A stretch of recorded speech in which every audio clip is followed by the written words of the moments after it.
ભુજના બસ સ્પોટ અને દેસલસલ તળાવ પાસે જે નગરપાલિકાની જર્જરિત દુકાનો સ્વેચ્છાએ ડિમોલેશનની વાત છે, હવે એ અવધિ પરિપૂર્ણ થતાની સાથે ગમે તે ઘડીએ નગરપાલિકા ડિમોલેશન કરી શકશે।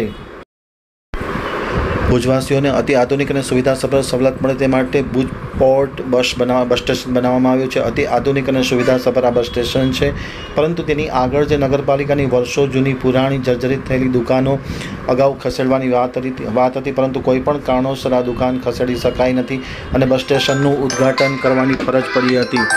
અત્રે ઉલ્લેખનીય છે કે આ બસ સ્ટેશનનું ઉદ્ઘાટન થયા બાદ હજુ પણ દુકાનનો પ્રશ્ન યથાવત છે। ત્યારે ભુજ નગરપાલિકાએ તાજેતરમાં એક અખબારમાં જાહેરાત આપી અને 10 દિવસમાં આ જર્જરિત દુકાનનું બાંધકામ દૂર કરવા માટે દુકાનદારોને તાકીદ કરી હતી, પરંતુ કોઈપણ કારણોસર હજી દુકાનદારો દ્વારા આ દુકાનોનું જર્જરિત બાંધકામ દૂર કરવામાં આવ્યું નથી। ત્યારે હવે નગરપાલિકા સ્વેચ્છાએ આ દબાણ દૂર કરવા માટે તત્પર બની છે। ત્યારે ખાસ કરીને દુકાનદાર અને નગરપાલિકા વચ્ચે આ એક પ્રકારની સમજૂતી થવી ખૂબ જ અનિવાર્ય છે।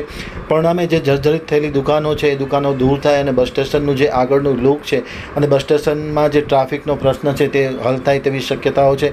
આ પરિસ્થિતિને ધ્યાને લઈને તાત્કાલિક અસરથી જે બસ સ્ટેશન પાસેની 2 માળમાં દુકાનો બની છે તે દુકાનો દૂર કરવી ખૂબ જ અનિવાર્ય બની ગઈ છે અને દૂર થાય તેવું સૌ કોઈ લોકો ઈચ્છી રહ્યા છે। નગરપાલિકાએ તાકીદ કરી છે, 10 દિવસની મહેલત આપી છે, આમ છતાં હજી કોઈ પણ દુકાનદારે પોતાની સ્વેચ્છાએ દુકાનનું બાંધકામ દૂર કર્યું નથી। એ જ પ્રમાણે દેસલપર તળાવ પાસે પણ નગરપાલિકાની દુકાનો જર્જરિત થઈ ગઈ છે, તે જર્જરિત દુકાનો પણ દૂર કરવી આવશ્યક છે અને એ મુદ્દે પણ અખબારમાં જાહેર ખબર આપી એક કોમન નોટિસ પાઠવવામાં આવી છે। નોટિસની અવધિ પરિપૂર્ણ થઈ ગઈ છે। ત્યારે દેસલપર તળાવ અને બસ સ્પોટ પાસેની દુકાનો તાત્કાલિક અસરથી દુકાનદારોએ સ્વેચ્છાએ દૂર કરવી જોઈએ તેવી માંગ ઉઠવા પામી છે।